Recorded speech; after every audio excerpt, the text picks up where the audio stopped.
And now, here to entertain you all, because every day he's hustling. Side Hustle Cinema. Welcome back to the channel. Side Hustle Cinema here. Thanks for clicking on this video. And guys, today I'm going to be doing a collection update. Haven't done one of these. I don't think I've done one all year. Yeah, it's been crazy. I'm not backing up and showing you everything I got all year though. This is pretty much what I got in the past few weeks, maybe 3 weeks or so, here in March. Happy Easter to everybody out there. This video should be coming out on Easter. I'm filming it the day before. It's Saturday night right now. And just got in a few new movies today. And I'm going to show, everything that I got. I'll try not to make it too long, but there are some that I want to talk more about than others. And also I'll speed through a few. I also have a couple of blind buys that didn't go so well. A couple movies that I don't recommend picking up. I'll have those in the video too. So let's go ahead and jump into it. And if you watched my most anticipated video for April, I had mentioned that one of the movies that I was really hoping would get here so I could watch it this weekend was Major League. Well, it made it. Thankfully it made it. Just got this in today and got done watching it a little bit ago. Went ahead and popped it in right away. Cool. It came with this sheet of magnets.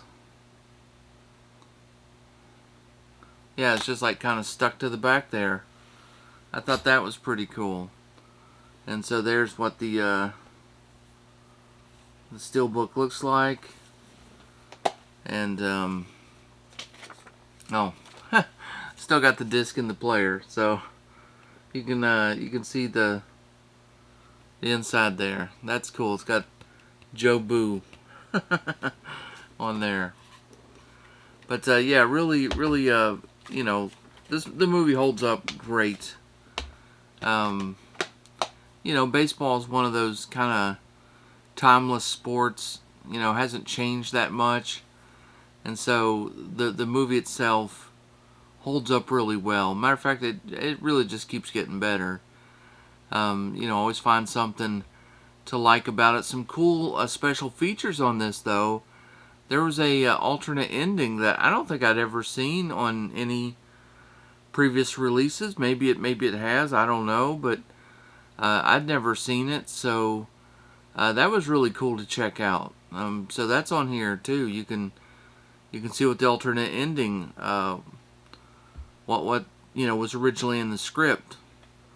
Kind of that was really interesting, I thought. But great movie. Transfer looked good. Had no complaints. Just yeah, awesome. Also got in the True Lies and Aliens Cameron 4Ks. I still haven't picked up The Abyss. I'm gonna have to grab it from somewhere else. But at least I got these two for now. I will grab The Abyss. I don't know. I might watch these, on Easter. They may be my Easter watches. I'm not real sure. I am looking forward to seeing Aliens. I've seen it many times, but this is one I'm really looking forward to rewatching. True Lies I haven't seen in a number of years either, but I don't know. True Lies for me, I don't like it as much as some people. A lot of people have this one really high up on their Arnold Schwarzenegger list. Not me. It's probably like 8 or 9 on the list probably, and that's really because I don't love a lot of his comedies. They were just okay, not real high on him. But yeah, True Lies. It was kind of I don't know. It was kind of weird the way the movie was structured. It's like they start the main story. It's a good action story, and then they stop and they do this whole sub story with Jamie Lee Curtis and Bill Paxton, and it doesn't run like congruently with the other plot line, like where it bounces back and forth, throughout the movie. It's like they start the movie, they switch to this B plot, with her cheating on him possibly, and wanting more excitement and that whole thing, and they play out the whole thing. The whole thing plays out, comes to a conclusion, and then they go back to the main story of the movie. And it's like, wow, that's a lot of extra story that I don't really need or really didn't enjoy that much in this one.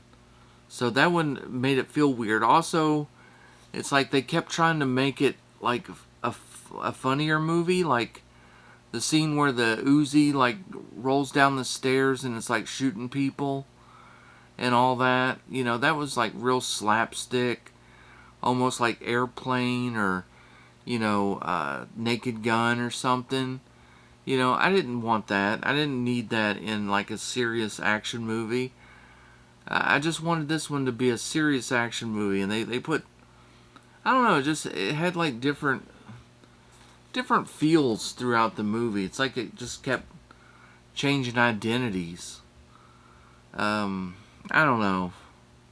I like it, but it's not real high up on the list. Alright, next I've got a movie, an action flick that I do really like, and it's one that most people I don't think have ever heard of. And that is, it's new from Imprint. Just got it a few days ago. And that is Let's Get Harry.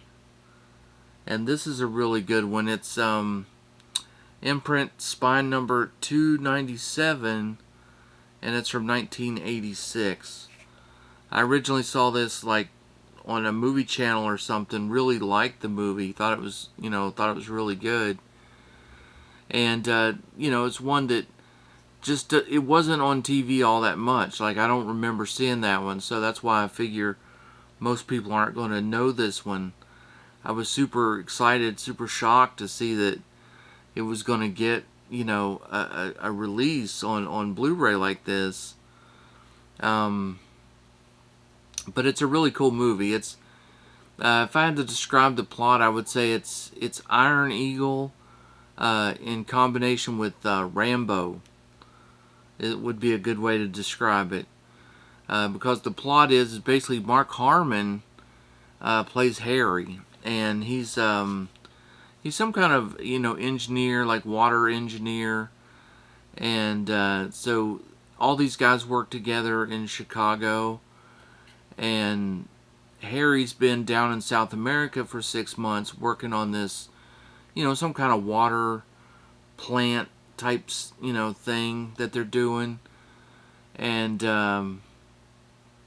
so right before he's getting ready to come home, an ambassador comes, and they're going to do like a photo op, turning on the water kind of deal.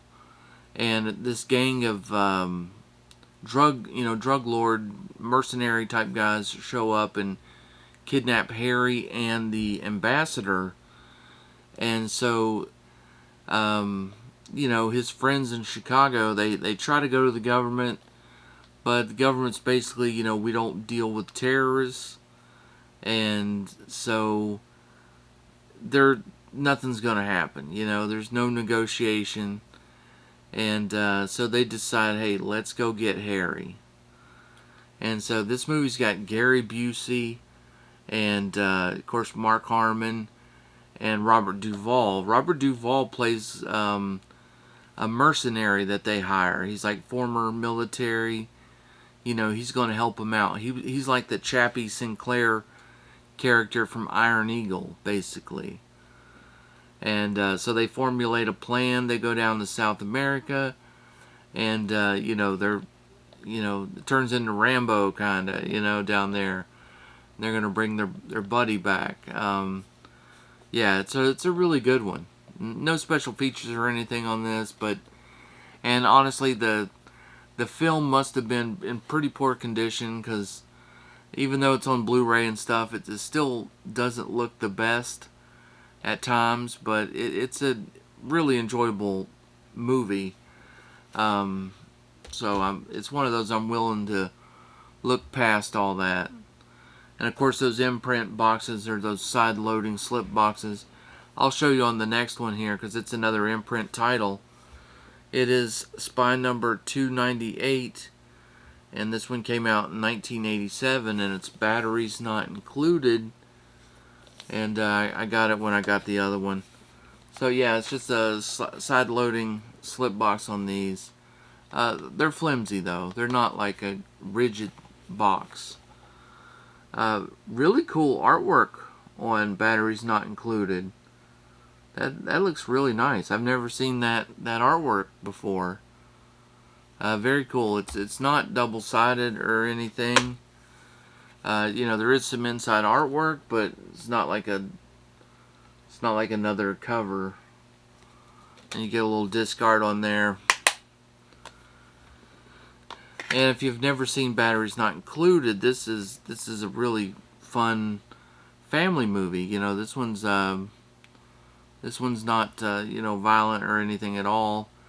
But it's basically about these people who live in a building that's scheduled to be condemned. Like, they want these people to move out. They're trying to get them to move out, and they're putting pressure on them.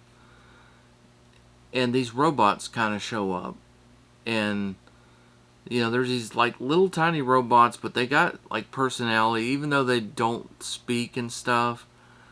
They all kind of are, have some personality to them. And all these people have different problems going on, not just the building stuff. And the robots kind of, they end up sort of helping everybody in one way or another. And then, I like what it says here on the back. It says, 5 ordinary people needed a miracle, and then one night, Fay Riley left the window open. Yeah, it's a cool movie. It's a good one. If you've never seen it, it's a great family movie. If you got kids or anything, they're gonna love it. Yeah, check that one out. Batteries Not Included. All right. Let's see. Maybe I should go ahead and show the ones that I don't feel I liked very much, and they were blind buys, kind of expensive too. So I got a little bit burned on these. And let me start with the first one here. It's from Severin, and this one's my fault, big time. It's Spider's Labyrinth, and the reason why I'm saying this is my fault, I should have watched the trailer. I only read the synopsis. I looked at the front artwork, the back artwork and stuff, and read the back and stuff, but yeah, it just wasn't quite what I expected. And then also, I did not like the main character. He's just kind of thrust on you, and he's really the only person there is to root for. There's not like a ton of other characters in the movie that, it's like there's him and then everyone else is sketchy.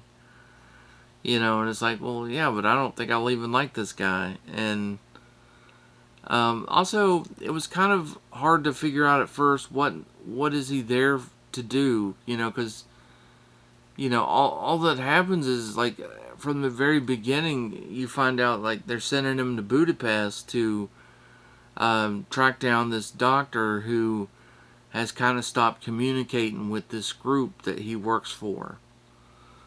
And there's several other doctors or scientists around that are doing research and turning in their work for some kind of project, but I don't really know what it is.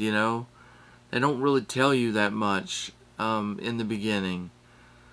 And that was kind of a put off too, because, you know, I'm trying to like follow the movie. I'm trying to like the character. I'm trying to get into it. But they are just not making it easy. You know, I felt like they just weren't making it easy at all. And the other one that I bought, and this one was even more. This one was like $41.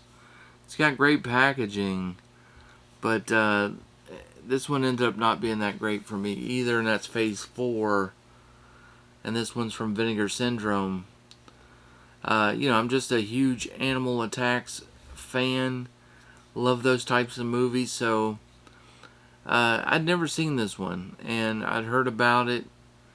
I did watch some stuff on this, and it kind of looked like it might be good. But when I, started watching it, it just wasn't that great. Great packaging, though. I mean, rigid slip box. You get a booklet with it here. Nice little thick booklet. The movie comes with a cool slip cover, and it's got the same artwork on the cover there. But yeah, this one, again, the main characters, I didn't really care for them that much. The kills weren't very good, and there really wasn't enough kills for me either. And I don't know, there was a lot. This movie lacked a lot. It was a cool idea, though. It was kind of a cool idea for a movie. Alright, now this is the part of the video where I need to pick up the pace, because I've been talking about a bunch of those. So these next several movies that I'm going to talk about, I'm just going to kind of run through them, and then I'll finish strong with some better titles that I'll put a little time into. But yeah, we'll just run through these next ones.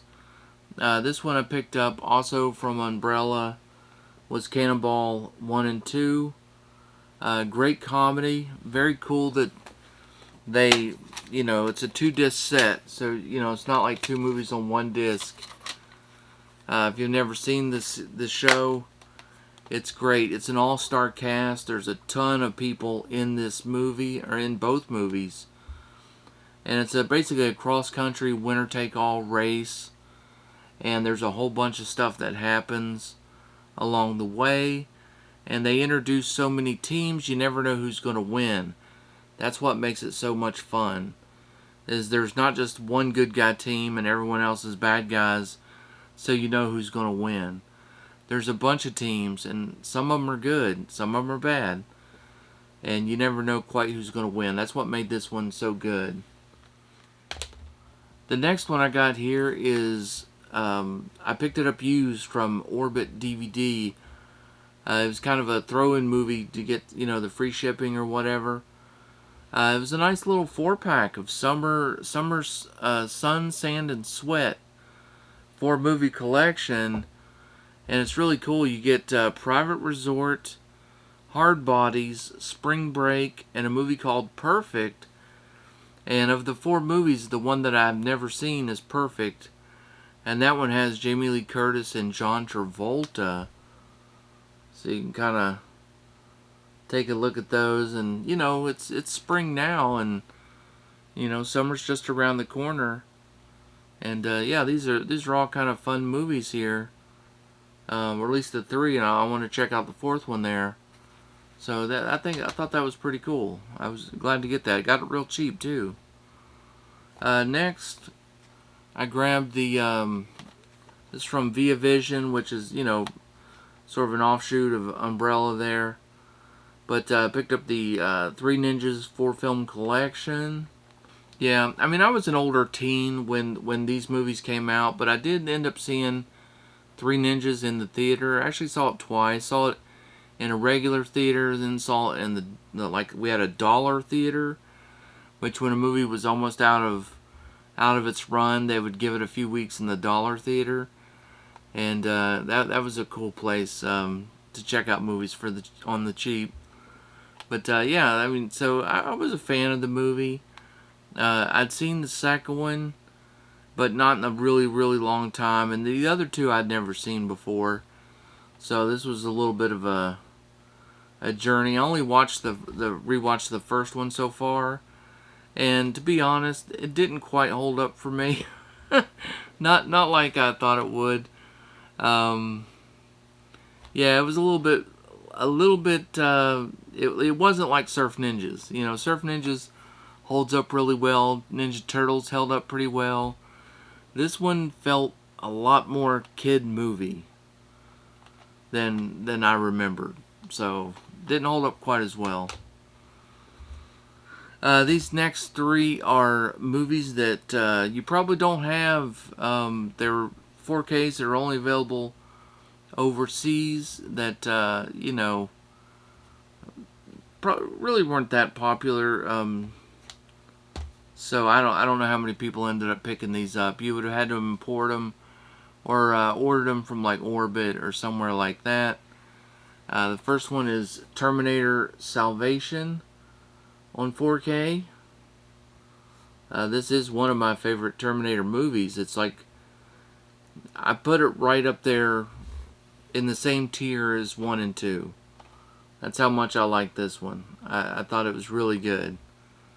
I thought the storyline was similar, but different enough to make it a really cool story. I thought that Sam Worthington storyline was awesome. And then the Kyle Reese angle was really good too. Fantastic movie. And it looks and sounds awesome on 4K, and super glad to have that one.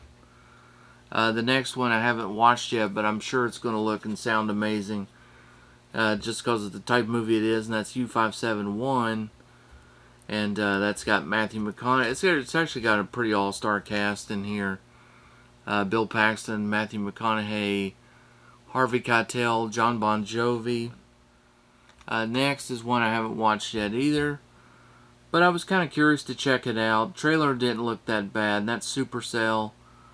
I definitely, when I saw that it had a 4K, I wanted to get that 4K just because of the type of movie it is. It's a tornado movie, it's about storm chasers, so yeah, I mean, why wouldn't you want that on 4K, And it's got, Harvey, Skeet Ulrich is in it, Anne Heche. I think it was her last movie. And Alec Baldwin's in it as well. So there you go, Supercell. I'll get around to watching that sooner or later. Let's see. We also got Stephen King's The Shining. This is that remake. Got that from Scream Factory. I mean, a lot of people don't like this one or whatever. I don't know how many people actually seen it. I've only seen it just the one time. And this one I was really kind of excited for, because apparently there's a few different cuts where certain cuts let in certain, like they'd cut out different things in these different cuts. So this is like the most complete cut available, where it brings in pretty much everything. So it's the total complete story. It's kind of cool. Yeah, I mean, I remember liking it. I mean, I can separate it from the Kubrick version, and I don't mind that. It's different. It's different enough that I thought it was interesting. And I'm glad to have it in the collection, and I'll definitely watch it. And so the next movie I wanted to talk about is Over the Edge, and I almost did a review on this one. I really enjoyed it. So definitely check this one out. I'm going to kind of give it the old side hustle guarantee. It's fantastic. Now, if you look at the cover there, you would think, oh, this looks like a horror film or something. Even the tagline, watch out for the children. But it really isn't. Now, this does contain the TV spots as well, and the special features. and the TV spots make it seem like a horror film or something. But when you check out the movie, it's really more of a I want to say like sort of I don't know. It really covers a bunch of genres. I mean, it's kind of drama / comedy, but the third act is definitely action. So I don't know, but it's it's hard to put in a genre really. But thriller maybe, I don't know. But yeah, it's Matt Dillon's first movie, and he plays one of the lead characters in here. And it's actually based on a true story where this happened in real life, where the overwhelming majority of the kid population was in between 12 and 15. It was something like 80% of the kids. Their ages were in between like 12 and 15. And they ended up forming like a little gang called the Mouse Pack. And they went around and just vandalized and got into all this trouble with robberies and things like that. And so the writer who wrote this, he originally wanted to call it Mouse Pack. And yeah, you hear all about that on the special features. But it's about a group of kids that, they're in this town, nothing to do. There's just this rec center. And it's in the 70s, so, everything was sex, drugs, and rock and roll. And the local sheriff, keeps giving these kids, keeps hassling them. And especially, a certain few of them. And things escalate, things escalate. And an incident happens, I won't spoil it for you. But something happens that kind of changes things, kind of pushes things over the edge a little bit. And so the third act is this big rebellion kind of deal. But it happens in a very natural way, not like a Hollywood script kind of way. And I thought that was fascinating. It was just really good. And also, hearing about the casting and the kids that they got for the movie, they wanted real kids. They couldn't really afford to get a bunch of actors. It was very low budget. And so it was really interesting to hear how they came up with all these kids and how they had them learn their lines, because they actually just kind of gave them situations and let them do their own dialogue and stuff. So keep that in mind when you watch the movie, that a lot of these aren't set lines. It's just kids talking. It was really good. I enjoyed the heck out of it. Great movie. Great movie. I feel like we're going way too long again. But it was a lot of movies here. So I'll try to... I can be quick with these last ones, I think. Picked up that Green Room set. Really enjoyed Green Room quite a bit. I know you've seen the unboxing of this set, so I'll skip on that. But Second Sight, they do a great job. Everybody loves a chunky box set. And yeah, I mean, Green Room to me didn't feel like an A24 type movie, but it's a movie that I really, really like. So I'm glad they put it out. And it's just fantastic. I watched it recently. Well, it was last year, but so I'm gonna wait a little bit to watch it again. But I've heard pretty good things about the transfer and stuff, so I'm not too worried about it. These next movies, another chunky box set, is the Ring collection from Scream Factory. This is great. I don't usually love the paranormal type movies. More of a slasher guy usually. But these were so good. I mean, the girl coming out of the TV was so scary. Knowing that you only had, a certain amount of days and all that stuff going on. I just thought it was fantastic. The sequels were pretty good too. it kind of just rehashes the same story, but I thought the sequels were pretty good. Well, in the third one, I think they really start to get into sort of the origin a little bit more. I had to put this little tab of paper in here because when I first got these, I could not get them to come out of this thing. It took me 15 minutes to get them to come out of this set. Anyone else have that problem? Let me know in the comments below. But yeah, I put a little tab of paper in there that I can pull when I need to get them out. It was crazy. We're down to 2 here, and they're both steel books, and I think it should go quickly. We got Contagion. I decided to go with the UK version. It's a good movie. I watched it for the first time during the pandemic and was kind of blown away that, all the similarities and things that are going on and stuff that they're talking about. And, yeah, it's weird. It was scary, but what a great movie. Star-studded cast. And a big fan of this one, for sure. I thought the steelbook looked a lot better than the slipcover. And that would be the same for the next one, too, here. And that is Footloose. This one I watched all the time growing up. I really like it. I'm surprised at how many people said they weren't big fans of it, but were picking it up anyway. I thought that was kind of weird. I really enjoyed the movie. I thought it was fantastic. Yeah, kind of an interesting story, real quick, and this will close out the video. But the high school where this was shot, this is their last year of being a high school. They're closing down, and the high school has always taken big steps to appreciate Footloose.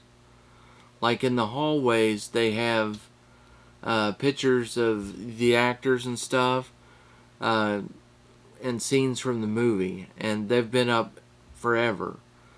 Kevin Bacon's locker in the school has always remained Kevin Bacon's locker. They leave it unlocked, and you can open it up, and you see pictures of him and notes and books and things like that was his locker. It's really kind of cool. They did a great job of paying tribute all these years and really just embracing that their high school was the high school from Footloose. Well, this is the last year that it's going to be a high school, so I don't know if it's getting torn down or if it's just going to become a different type of building. There's a new high school in that town that all the kids are going to be going to. And so, I don't know the fate of the school, but I do know it's the last time it's going to be a high school. And so, Kevin Bacon is actually coming back to be at their prom this year. I don't know if it's already happened or not. It may have already happened, but I thought that was a really cool story.